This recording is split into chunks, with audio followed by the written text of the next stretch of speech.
Bonjour Alex. Est-ce que tu pourrais nous présenter ta chaîne YouTube et nous parler de ton public, si tu en as un visé? Bonjour Olga. Ma chaîne, écoute, ma chaîne, c'est une chaîne qui parle de paléontologie et d'évolution en règle générale, quoi. Je m'intéresse à l'origine des différentes familles animales. Dernièrement, par exemple, j'ai fait toute une série de vidéos sur l'origine des mammifères. J'en ai fait une autre sur l'origine des canidés. Et là, je suis en train de travailler sur une vidéo qui correspond à l'origine des félidés. Ça a été vachement demandé. Quant à mon public, d'après les statistiques, je te dirais que c'est entre 18 et 54, sachant que la majorité sont entre 25 et 34 ans. Ensuite, c'est les 35-44 ans. Donc, c'est plutôt des adultes, quoi. Des jeunes adultes, en Hmm, majorité. ok, merci beaucoup. Et comment tu cherches le matériel pour tes vidéos, notamment la vidéo sur Alfred Wegener? Il y avait beaucoup d'informations, donc je me demande, est-ce que tu pourrais nous révéler les secrets de ton organisation dans le fait d'apprendre ce matériel? Comment tu t'organises? Pour Alfred, ça a été relativement simple parce que c'est quelqu'un qui est très connu du grand public quand même, la dérive des continents. C'est quelque chose qu'on apprend au collège, ça, hein, si je ne m'abuse. Sinon, comment je fais? En règle générale, je commence déjà, je m'appuie sur mon petit background, ce que je sais moi. Ensuite, je travaille par étapes.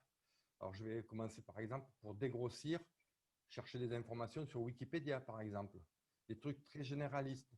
Et au fur et à mesure, je vais approfondir. Et au bout du compte, je finis sur des publications scientifiques, quoi. Merci Google Traduction pour certaines choses. Mais oui, la majorité des informations que je trouve, c'est surtout dans Google Scholar, quoi, les publications scientifiques. Mhm. Et ensuite, je fais tout relire par différents paléontologues. En général, oui, des paléontologues. Après, ça dépend. Par exemple, pour Wegener, je me suis tourné sur une géologue. Quand c'est plus biologie, je m'oriente plus, je demande plus à un paléontologue qui a une formation de biologiste. Tu vois, enfin bref, j'essaye d'être sûr de mon coup, quoi, histoire de ne pas dire de bêtises. Mhm. Mais malgré tout, il y en a toujours quelques petites coquilles qui passent, quoi, hein. Mais bon, Mhm. voilà en gros comment je procède, quoi. Ok, et donc à quel point tu fais attention dans tes vidéos? Donc j'ai l'impression que le fait que ça soit juste, ça t'importe, mais est-ce qu'il y a d'autres points ou à quoi tu fais attention quand tu fais une vidéo? Est-ce que tu dis, voilà, ça, il faut que ça soit bien? Alors, il y a d'un côté l'écriture et d'un côté le montage. Au niveau de l'écriture, je m'efforce parce que quand je fais un script, en général, à chaque fois que je le relis, à chaque fois je le modifie. Le truc, c'est de faire passer l'information le plus facilement possible pour un large public. Donc, avoir une syntaxe relativement simple. Par exemple, quand je dis une phrase, je vais dire, mettons, que tel animal est le plus dérivé. Je vais mettre de suite derrière un synonyme.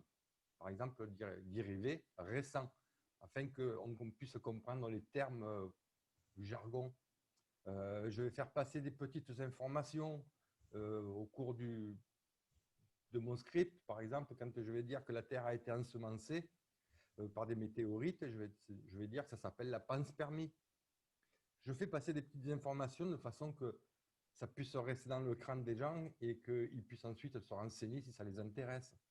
Et dernièrement, même, je passe des posts ensuite, après les vidéos, et je pose des questions pour savoir si les gens ont compris. Enfin, le but, c'est d'être pédagogique, quoi, hein. Quant à la deuxième partie de ta question, c'était, pardon? À quoi tu fais attention? Oui, quels sont tes buts? Donc pédagogie et Voilà, est-ce qu'il y a au d'autres niveau du, points? au niveau du script, j'essaie d'être le plus simple possible tout en étant assez rigoriste, parce que bon, c'est des sciences quand même. Et après, au niveau du montage, je m'efforce de l'illustrer au mieux afin que si, parce qu'il y a des gens qui ont une mémoire plutôt visuelle qu'auditive. Donc, je me dis que si j'allie le côté montage avec le texte, ça peut faire passer l'information plus facilement, quoi. Et d'après les retours que j'ai, apparemment, c'est assez positif, quoi. Maintenant, ça dépend évidemment parce qu'il y a des trucs qui sont beaucoup plus compliqués que d'autres. Mais le montage, je pense qu'il y a une grande partie pour la compréhension de ce que je raconte, qui illustre mes propos, quoi. C'est pas évident. C'est pas évident. Là aussi, pareil, une fois que je finis mes vidéos, je les regarde une fois, deux fois, trois fois, et puis je reviens, je change encore. Enfin, bon. Après, il faut que je me mette une deadline parce que sinon, on s'en sortirait pas, quoi. Hmm. Et tu as pris combien de temps pour faire la vidéo sur Wegener, juste pour avoir une idée, dès le début de l'idée jusqu'à la fin du montage? Ah, écoute, je pourrais pas te dire exactement pour celle, combien de temps ça m'a pris pour celle de Wegener. Celle de Wegener, ça n'a pas dû être très compliqué parce qu'au niveau de l'écriture, il n'y a pas eu beaucoup de recherches. C'est quelqu'un qui est très connu, comme je disais. Par contre, là, par exemple, je travaille sur l'origine des félidés. Ça va bien faire déjà bien 10 jours que je suis dessus, j'ai toujours pas fini mon script, quoi.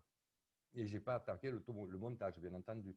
Mais en gros, si je sors une vidéo par mois, c'est parce qu'il me faut bien 3 semaines pour conclure une vidéo de A à Z, quoi, hein. Entre l'écriture et le montage, oui, 3 semaines, c'est un minimum que je me donne, quoi. J'ai essayé de faire plus court, mais non, et je ne veux pas bâcler. Donc, en gros, après, en heure, c'est compliqué, hein. C'est compliqué en dire d'heure parce que je fais pratiquement que ça. Je travaille 5, 6 heures d'affilée, puis je m'arrête 2 heures, puis je reprends encore 4 ou 5 heures. Bon, des fois, je dors aussi un peu. Pas souvent, mais je dors. Mais je ne pourrais pas te dire en termes d'heures. Mais j'imagine que ça, entre 100 et 150 heures, je ne sais pas. Honnêtement, je ne pourrais pas te dire. Mais ça me prend un temps fou, quoi. Hmm. Voilà. Rien que pour les félidés, là, j'ai déjà dû passer une dizaine de jours et je dois en être aux 3 quarts de mon script. Donc, tu vois ce que je veux dire?